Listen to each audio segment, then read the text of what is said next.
Welcome to the live and welcome to the replay if you're watching on the replay. Hey guys, feel free to drop your name in the chat because some of these handles don't have names on them. I will introduce myself. My name is Kristen Iris Johnson. I am a film producer, a writer, and a pleasure activist, which means that in particular, I help Black writers and creatives learn how to use pleasure as a way to amplify their creativity and also their impact so that they can make the kind of impact that they want to make. So thank you for those of you who are on here for joining me. And today I want to talk about, are you counting your losses more than your wins? Because this is something that I used to do a lot. As a Virgo, I am naturally a perfectionist. I like to think of myself as a recovered perfectionist at this point, but I am naturally a perfectionist. And so when things are not the way that I want them to be, or I feel like I haven't accomplished enough, I can be really, really hard on myself. I'm just checking these comments. Yes. So, and this is actually a lot of people. So I think especially creatives is like, if what you're writing or what you're creating isn't what you want it to be, it's not at the it doesn't come out exactly the way you want, that sometimes you can be hard on yourself. And when it comes to creativity, there's a natural creative energy that goes into it, you know? And there's actually like a flow, kind of like a natural letting things sort of like come out the way that they want to. For example, if I'm writing a story, I really detail outline my stories before I write them. I get really specific so that when I actually get to the writing, it flows really easily. But sometimes when I'm in there, something isn't quite working and I have to adjust. So you have to leave a little bit of space for the kind of natural process of creativity to flow and for things to change. But sometimes it can feel like, well, this isn't the way I want it to be, or that you didn't accomplish or you didn't do all the things that you want to. So the reason that this live actually even came up is because this past week has nothing to do with my writing, but it has to do with working out. So lessons from working out that creatives can take with you. I went from maybe 2 workouts the week before this past one to okay, I'm gonna get back in there. I'm doing 2 workouts a day, and I'm gonna do that for Monday. And that was my plan, right? Very unrealistic to go from 2 workouts in an entire week to now we're talking about 11, 12 workouts in a week. It's not realistic, right? And so I made some of my workouts and some of them I didn't. But instead of sitting there and being like, oh, I didn't make this workout, I didn't do this one, I didn't do that one, I actually just paused and was like, you know what? I hit these workouts this week and that's really good. And that's where I started counting my wins instead of thinking about all the times that I didn't make my workout, the times that I couldn't because this came up, because I had to do this task, because I had to take care of this project. That stuff doesn't really matter because all the wins that I had this week are still wins. And if I sit there and worry about all the times that I messed up, I'm just gonna feel bad. Or I shouldn't even say messed up. I shouldn't say that, see? Change your language. All the times that I didn't hit the workout or that I didn't hit my workout goal, I would just be getting down on myself and feeling bad. And that's actually not going to help me next week because then I'm going into it feeling bad and I have to do better so I don't feel bad instead of, oh, let me do these workouts because it feels good in my body, right? So when it comes to creativity, you can take that into your creative work.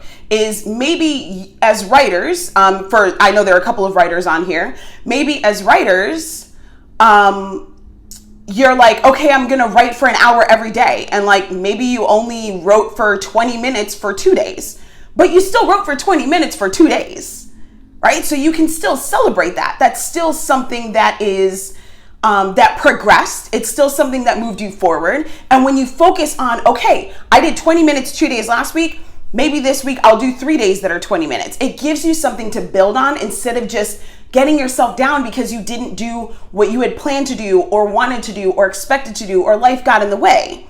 So instead of counting your losses and all the times that you didn't write or you didn't do this, you focus on, okay, this is what I actually got done and this is where I can build from. Even if what you did was maybe less than the week before, it's still think about okay, that's still something I did. That's still a win. And that's something that I can move forward with. Now, this mindset shift can be hard because we can be really hard on ourselves. As a Virgo, I'm really hard on myself, very self-critical, like too much. And I know a lot of other people who are as well, and a lot of creatives.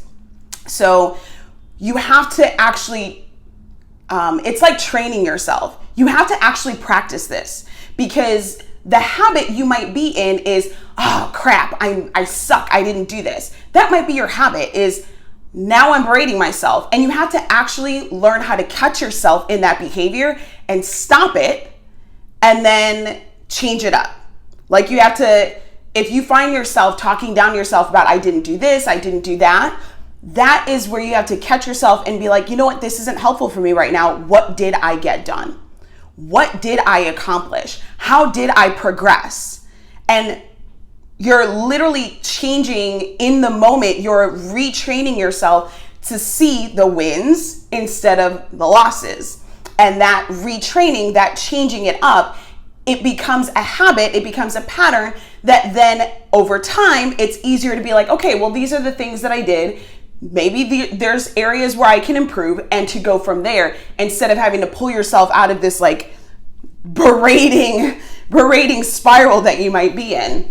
So it's an actual mindset shift that you have to make, that is going to help you over time. Because as you start making that change and you start shifting from all the things that you didn't get done, or all the ways that X, Y, and Z sucked, or that you suck, as you start to make that shift, then it's going to be easier to do that. And then you get to build on that going forward. So that habit makes it easier when you're seeing, think about it. If you're only seeing all the ways that you didn't accomplish what you wanted to, the next time that you're going into it, what kind of mentality are you going into it with? It's not a positive one. You're going into it maybe with some guilt, maybe some shame, some feelings of I'm not enough, I'm not doing enough, I don't deserve, this is why I'm not where I want to be. And that's not actually the kind of energy that's going to cultivate like a good creative flow, or even like a good, I'm trying to think of how to phrase it. It's not gonna help you create a good creative flow, or even like a good energy going into your creativity. It'll also probably increase the pressure of it has to be a certain way, or it has to be perfect, or it's not good enough. It just continues that not enough story. Now, if you shift that and you start training yourself to see the wins and see where you made accomplishments, where you made progress, and that not only helps you come into the work that you're doing being like, yeah, I'm building on the progress that I made, feeling positive, but it also actually makes you more able to look at where you can progress without seeing, oh, this is where I can progress, or this is where I need a little bit of work, as like, this is where I suck and this is where I'm awful. It's just, oh, this is a place where I can improve. You're seeing a place for improvement and continued progress versus a place where like, oh, you suck and you're awful and you have to fix it to be enough. So it puts you in a different mindset as you move forward. And that is a really powerful thing, because when you go into your work from that place, it actually makes the quality of your work higher. It makes the quality of your work better. It makes your voice, your actual true voice, able to come through in what you're creating more. And probably also like it makes you more efficient, because without the clutter of thoughts about how you're not enough, you're not this, you're gonna suck, you're gonna screw it up again, you can actually just flow, and you can actually let your creativity move through, so that you can progress and progress. So for the writers, for example, that would be, instead of having this voice in your head that's telling you all the ways that you suck, you're like, all right, yeah, I can do this. All right, what's next in my story? All right, maybe I have a little block here. Here's how I can move through it. You become a problem solver instead of just like getting down on yourself. And that means that you're going to be more efficient. Your creativity is going to flow. You're going to feel better about what you're doing, and what you're doing is actually going to be of better quality. So that mindset shift is really important, because the more that you count your losses, the more of the not enough feeling is what's going to stir up, and that feeds into your work. But when you see your wins, that like, oh wait, I did good, I made progress, this is where I can improve, that's going to feed into your work as well, and it's going to fuel it. So I think that's actually, it's really interesting to me, the ways that like we can shift mindset to I mean, even mindset around, like I said, I was talking about working out, that this came up in my workouts this week, that I think I hit 5 of like my 11 or 12 planned workouts. You know, like I knew it was kind of unrealistic, but I was like, let me see which ones I can hit. And that's the thing, is I went into the week knowing I probably wasn't going to hit them all, but it was like, I know this is a lofty goal. I'm going to see how many of them I can hit.